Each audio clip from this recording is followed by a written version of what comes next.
much bigger. There we go. So, changes in the balance mod. There's a lot of them. A lot of balance mod changes. But, overview, basic idea is that we're fixing a bunch of bugs, we're making more stuff in the game worth using, and weakening some of the most OP stuff and strengthening some of the weak stuff, basically. We got a bunch of little quality of life fixes like this, like you don't actually want the Zoltan manning weapons because then sadness happens, so you want him either in engines or shields, so we switch him to engines there. This actually doesn't do a lot for the NGB, but starting with level 3 piloting just makes sense thematically for that ship, and it's a nice little bonus for it there. On the Fed C there, with its garbage flak artillery, we buffed the flak artillery a little bit, is how we buffed that ship. It's still pretty bad. I still wouldn't really recommend using the flak artillery that often, but I don't want to go too overboard with it. And firing 8 projectiles is definitely a nice bonus over 7, and it made it slightly more accurate. This seems super tiny, but it's still enough that it's going to actually do damage a little bit more often. That is helpful. Another quality of life thing with the Stealth A, the weapon switched. The shield drones for the player require 1 less power, so the shield plus is only 1 power, the regular shield is 2 power. In practice, the shield drone is kind of like a little bit of a worse defense drone, so it requiring 3 power for the player just doesn't make any sense. So we tweaked that down. This is what we played with the Rock A there. The explosive replicator also just straight up makes sense for the ship there. This is too many missiles, I think, based on that run. It's not way off. You don't want to get starved if you get a little unlucky with the replicator for a while, but I think going to 12 is probably pretty reasonable. And then some nice little subtle things like this, making it so it's easier to use the med bay for various things. I fixed a lot of little visual bugs on tons of ships. The shield imaging going through parts of the ship, or the cloak image not displaying right, or doors going through equipment, or any of that junk there. So we fixed a lot of stuff like that. So systems, Oxygen 3 is still not actually worth buying at 40 scrap, but you know, if for some reason you want it, it's not completely insane now. Likewise with Midbay level 3.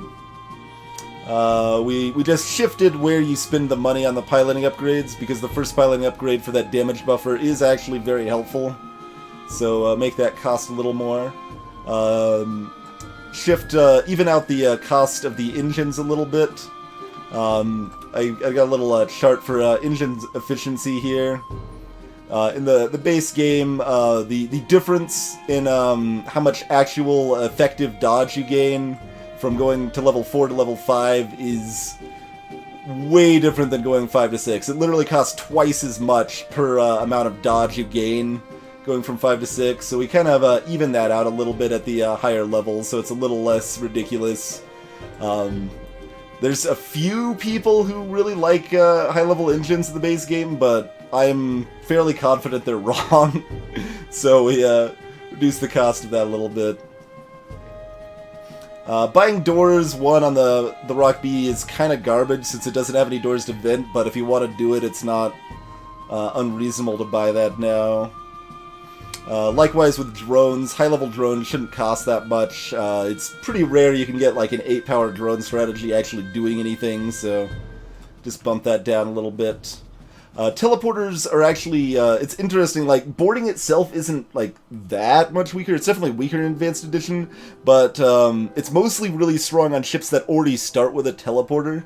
So buying a teleporter on ships that don't have it is not something I think you actually want to do that often. It's weird, though, because it's still kind of good on easy and normal and not as good on hard, so it's kind of hard to figure out exactly where you want to balance for all of that, but that's the idea there. Hacking is really, really strong. I should probably bump this up further. I should probably make hacking cost 100.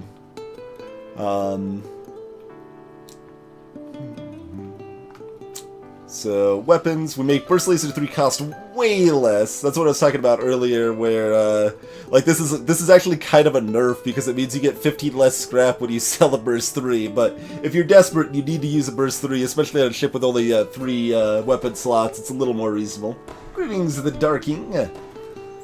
Burst 2 costs a little more, Flak 1 costs a little more, and importantly, Flak 1 is rarer. It was at the most common rarity in the base game, and now, like, you could basically expect to see at least one Flak every single game, how common it was before, and so we make that a little more rare. Reduce the cost of a lot of weapons to help make them worth actually considering buying, and again, keep in mind that's also an indirect nerf in some ways. We increase the range of beam weapons very slightly. This doesn't let them actually hit any new rooms. It just makes it less annoying to aim. So when you're going for that perfect 4-room, like, L-shaped shot with a mini-beam, you don't need to have the pixels exactly perfect to land the shot now. It's just a lot easier to aim. Halberd beam costs more, because halberd beam's also ridiculous. Hull missile's kind of garbage, so we actually buffed that quite a bit. That actually felt like okay to use with the Rock A for a while. I still kind of sold it off when I got the chance, but it didn't feel like, oh god, I have to use this. It's like, yeah, I could use this for a little while. It felt okay. It felt okay. That was a good difference there. Then we do a few fun things like this. We change the swarm missiles launch effect, because there's a variety of unused sound files in the game, and it changes that. This is important for the Heavy Ion. Heavy Ion's a big part of why the Inchi B is such a terrible ship. Simply making the cooldown go from 13 to 12 seconds goes a long way to make the Heavy Ion more reasonable, because it means if you have a fully trained weapons officer, the Heavy Ion can stack the ion damage with itself. Normally, the Heavy Ion can only take down one shield bubble no matter what, unless you got, like, other ion or an automated reloader. But this way, it could potentially take down multiple shield bubbles, which makes it work as an ion weapon a lot better. And I also retheme it to stun, so gives it a little bit of a niche that it actually does something for. Greetings, Hotel Soap. Ion Charger is the strongest ion, so go ahead and make that cost a little more. Chain Ion is garbage, and I think it's still pretty bad, even with a 13-second cooldown. It still takes just forever to get spooled up and start doing any work, but that helps it a bit there. Various other cost tweaks. Beam 2 drone. This, again, seems very small, like it's just a 1-speed difference, but that means, compared to the Beam 1, it does about 40% more DPS instead of 30%. You don't want it to quite do 50% because it's an interesting balance in the efficiency there. It costs 50% more power, but it still only requires 1 drone part and 1 drone slot to use. So I think 40% more is about where you want it. For reference, the Combat 2 drone is about 75% more DPS than Combat 1 for requiring twice as much power. Boarding drone and intruder drone are weird. Like, I kind of want to even play with them at 2 power, but 2 power seems too low. Like, I want them to cost about 2.5 power, but I can't, like, adjust, unfortunately, like, how much damage a boarding drone does or anything like that, so we can only easily adjust the cost of them, so I do that. Hull repair drone's crazy strong, so we make that harder to obtain. So, I mean, like I said, tons of little tiny changes here and there. Defense 2 costs less, so it's a lot more reasonable to consider buying. We make a lot of the racial augments sell for a little bit less to kind of incentivize actually keeping them rather than selling them at the very first store you encounter. Advanced FTL navigation sucks and we can't fix it, so we just remove it from the game. Repair arm we make a lot cheaper and eat less scrap, so it's like, it's not just a newbie trap item, it actually is like, hey, this is a trade-off and it actually does something. Then yeah, lots of other just little augment things, like a lot of this stuff, it's not like suddenly this is a great augment, it's like, oh, I'm definitely buying this, but it's like, hey, I'm looking to do some diving this sector, and this means I won't get hit with the ASB, so So buying this means I don't get hit by the ASB, and it's relatively cheap, so like little things like that, it's like it actually makes it worth considering at least sometimes is the hope. Long-range scanner is one of the stronger augments, costs more.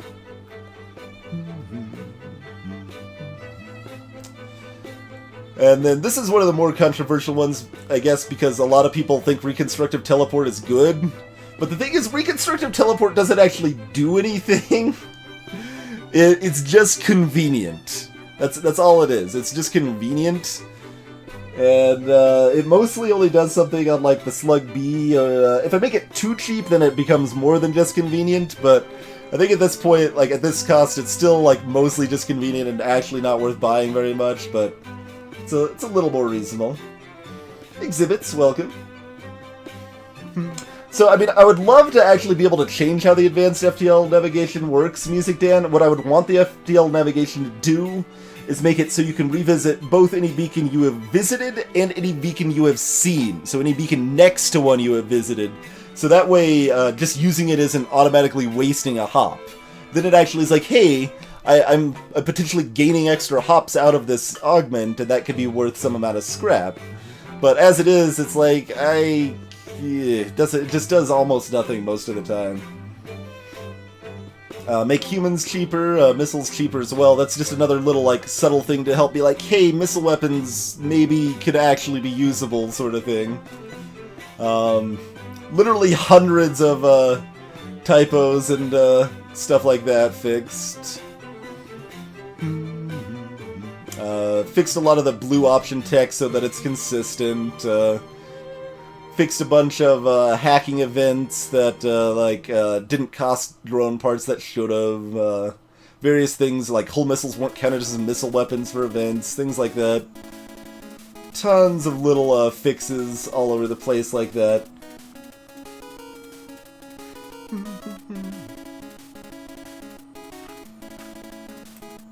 Of many events, yeah, that's true.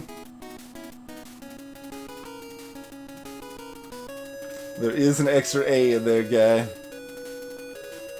I tried to make so those little resource trading events are always like super boring and like dumb. It's like, hey, do you want to trade one missile for 2 fuel? I guess. I don't know. Who cares? Like, there's still not something I would consider exciting, but the numbers on the trade events are going to be higher now, so they're a little more interesting. Yeah, we're going to drop this to 30, and it's still kind of terrible, but 30 starts to become worth considering. Those, abandoned sector event where you can pay for, augments, weapons, or drones costs way too much. So we, especially since you're just getting a random one, like, sure, random augment for 35, it's still not that exciting at all, but it can't even be a pre-igniter either. It's only, advanced edition augments, so that costs less.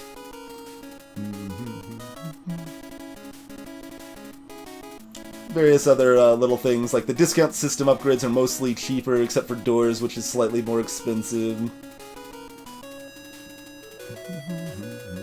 Yeah, before, for whatever reason, when you assessed Charlie, the madman with a slug, he was always exactly human, but now he'll be a random race.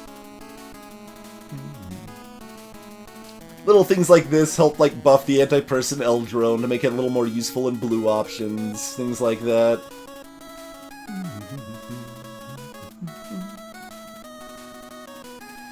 I think the balance mod is fine for players of all types, Valut. It's, again, the idea is to still keep the overall difficulty of the game very similar, and honestly, in some ways, it's a lot nicer for new players, because, like, for example, like the repair arm we were talking about earlier can seem like an okay thing at first if you're new, but is actually really terrible in the base game, and it's a lot more reasonable in the balance mod. The one tricky thing, I guess I would say, with, if you're newer to the game is that, like, you might see, like, certain tips. Well, this applies to advanced players, too, though. You have, like, the kind of known logic that's like, oh, don't buy crew from stores. Well, you get less free crew in the balance mod, so buying crew from stores suddenly starts looking a little bit better. Things like that. But yeah, I think it's perfectly fine to play as a newer player to the game. This one I'm still not entirely sure about. The rock ships, enemy rock ships can now have swarm missiles. They can't in the base game. I might remove that, but you know, it's interesting. And actually makes the rocks have more missiles than everything else, which everyone thinks they do, but they're about the same as rebels normally. Then this is a pretty important little thing here. This is kind of going towards getting less RNG screwed by the game. This is one of the most brutal events in the game if it happens during Sector 1, where it just hacks your shield. You have no shields against their beam drone or their heavy laser, and you're just sitting there getting wrecked until you can manage to take them down. We've also got this. Auto assaults are one of the scariest things for Stealth B and Stealth C. Those don't appear in Sector 1 anymore. They still appear Sector 2 on just fine. Then the high-level slug ships now max out their shields at level 9 instead of 10, so they can no longer have 5 shield bubbles. And it also means that like you're relevantly less likely to find like in Sector 3 a ship with 3 shield bubbles. Like, what the heck is this? It's just kind of nonsense. The flagship construction fight was one of the best rewards in the game, so we make that fight a little bit tougher, a little bit less of a free reward, and it doesn't give you the free drone parts anymore either. Any NG ships can now have anti-personnel drones, so it makes them a little bit harder to board potentially. Likewise, some ships have higher chance of higher level doors, making them a little harder to board in that way as well. And yeah, that's an overview of it. There's various things we did not cover, but that gives you an idea of what the balance mod changes there in any case. Hey, Cyreful.